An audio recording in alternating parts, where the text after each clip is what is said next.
Hello, welcome back to Space Engineers.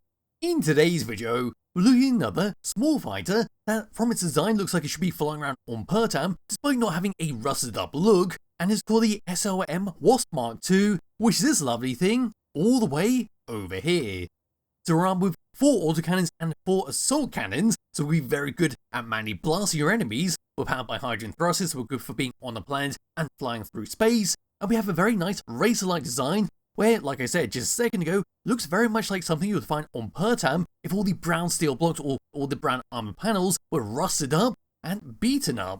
But anyway, pressing F10, finding this in the spawn menu, the Wasp MK2 is 720 small blocks using a couple of the DLC packs, and that is the Automatons, Fieldworks, Heavy Industry, Liquid Block number 3, Signals, and Wasteland DLC packs.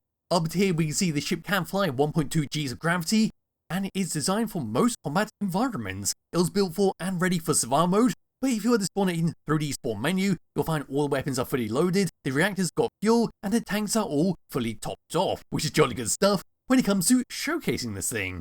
Down here we then got a bit of information of what to actually use this vehicle for, where it says this fighter is usually used for hunting down and ambushing other ships, and it's got heavy armaments and it's very quick and nimble, so it's great for hit and run tactics.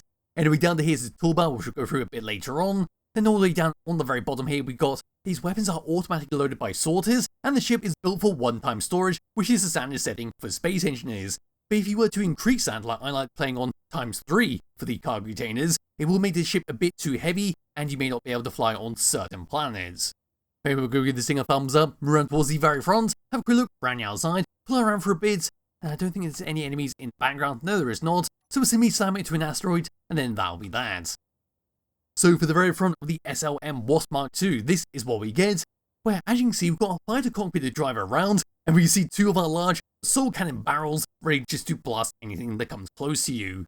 On the front here we then got an air vent suction option from surrounding areas, so when you're down on the planet you can just top off your tank by having to use your connector and load out that way. Down here is your camera to precisely aim all your guns at your enemies. Then up here and around most of this vehicle we've got some white and then these creamy brown steel blocks and armor panels to make up the bulk of this vehicle. If we look around onto the side, there we are for the very front, so we've got a landing leg down there, there's your connector dock up, and of course to load up with stuff you need, there's a truss pillar right next to our cockpit, adding as a bit of decoration. Then we can very clearly see our armaments, so we've got our 2 assault cannons, our 2 autocannons, and of course the same on the opposite side. Behind the cockpit then got a medium cargo container with a cap on top, as well as a conveyor that links across to our assault cannon, just to link it all together. Turning around onto our side thruster pod, this is what we get. It's got an interior light down on the main body. We see another thruster down there to help us move up in space. Another landing leg at the back. Then moving all the way up to here, we've got 3 hydrogen thrusters to help slow us down. Some pan has to use the arm panels and barred windows. Then you've got a column up there. Spotlight down here. Then onto the side, there's your gyroscope to move around. We've got blinking inset interior light. Just make sure you know your left and right from a distance. Some more hydrogen thrusters for your left and right. Then towards the very back here, 1 large hydrogen thruster on the side pods, and then 1 in the middle, give you a nice boost of speed for that hit and run playstyle. Anyway, getting a bit closer over to here, another little cap just coming up at the end of that conveyor. Then moving back over to here, here we are as a whole, my light turned off, and that's what we get. So 3 large hydrogen thrusters, 2 small ones, a beacon above the central one, and then nice little armor panels in the brown and white steel blocks. It's actually a nice bit of decoration and a bit of protection to make sure they can take a few edge shots if you do get caught off guard. Moving all the way up, there's a truss light, which always get confused with an antenna. In the middle there is your lab hydrogen tank, which is one of the first times we've ever seen that used on a vehicle. But no, we do have our standard hydrogen tanks on the left and right hand side, as well as some more gyroscopes, so they do end up getting shot off on these sides. You've got some backups in the middle. Then all the way across on the middle, there's the top of our medium cargo container with the cap on top that we can open up, go inside if we need to. There's the fire cockpit, and there's the very front. Moving all the way down underneath it, past our camera, past our landing leg, there's the bottom of the assault cannons, there's your connector once again, there's the bottom of our hydrogen tanks with a cap on the bottom, then zooming all the way away, looking at it like so, there's all of our hydrogen thrusters to help get us off the ground in 1.2 Gs of gravity. Yes, just above here we can see a sneaky little battery, although we are powered by reactors, you do have this backup option if you need it. The reactors themselves are hidden away up inside here, so past this section there they are right there. Yes, we do have a projector on here as well, so if you do take damage for whatever reason, you'll be able to find it and easily repair it up. But as for that, that's a brief look around the outside of the Wasp MK2. It looks bloody fantastic how it's been set up, and should do well in combat, especially if you do get the drop on the enemies, and especially if you do stick to the hit and run playstyle. Of course, if you were to sit still and just start blasting into them, if they've got lots of turrets on their ship, you're going to get torn to shreds very, very quickly, especially because your hydrogen tank is exposed. If that blows up, especially the two right next to it as well, it's simply going to split apart, and you're going to be a sitting duck. But no, if you stick to the hit and run playstyle, it should be very good for combat. Anyway, grab hold of my character, bring up the HUD. These are the controls we get, so we've got 2 tabs to go through. I suppose we'll start on tab number 2, so it's a very simplistic one.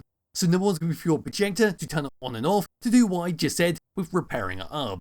Number 3 is to connect it below the ship to lock and unlock it. Then number 6 is for your auction tanks to stockpile on and off. On to tab number 1, our main controls. Of course, our autocannons and our assault cannons, so there's all 4 together. And then them as well. Firing the assault cannons will move the ship backwards, so do be aware of that, especially if you're on a planet. You might back into a wall if you are pressed up against it.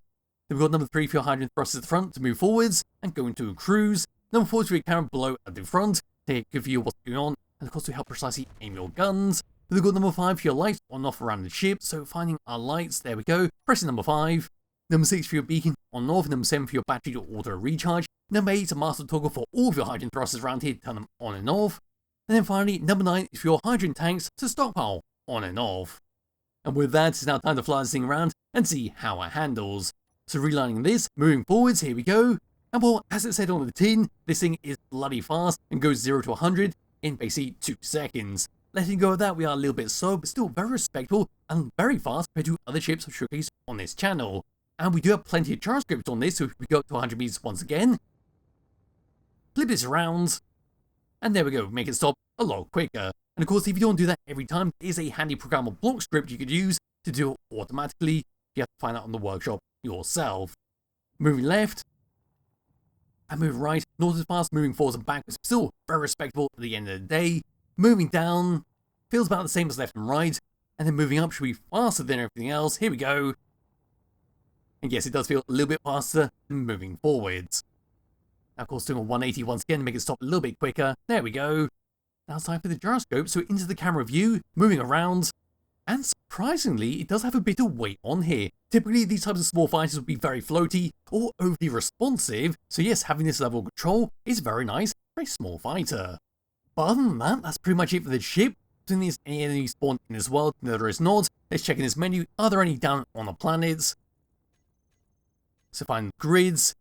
And also we do have the small base, which I can go in and attack once again. So spawning myself down there. Here we go. So there's the enemy right over there. I don't think they are damaged from the previous video. Looks like they do have a bit of damage on the side, but that turret should still be working. And at least the rocket launcher should still be working. So across here, assault cannons ready, aiming like so. Firing into that. There we go. Doing a hit and run style, that's absolutely terrible. The blinding smoke from the assault cannons absolutely ruined that strafing run. Moving down to dodge all those rockets. That looks like a bird of some kind. I'm not sure what's going on. Why the space pirate is sending birds after me, I have no idea. Spinning around. Moving away. We are a bit on fire. I'm doing absolutely terrible here. We're now going to move away once again. Turning around. Looks like the air vent in front took the brunt of that damage. You know, here we come around once again. The camera is gone as well. And I believe I'm just going to fly all the way up to it. Get the assault cannons ready. We're going to blast straight into that turret, slam straight into it. And that'll be that for this video, because it's just a small fighter at the end of the day with a very fancy design. So we come across, firing into that. That's a bloody good hit, slamming into it. There goes the turret, there goes the ship. And the only thing remaining of this thing is the hydrogen thruster at the back. But outside of that, it's a fantastic looking ship. Should be a lot of fun to use in survival mode, especially if you use it properly against a more suitable target. But anyway, there will be a link to its description below if you wish to download and try it yourself. Highly recommend you do. I'll be back with another video some point soon. Bye bye.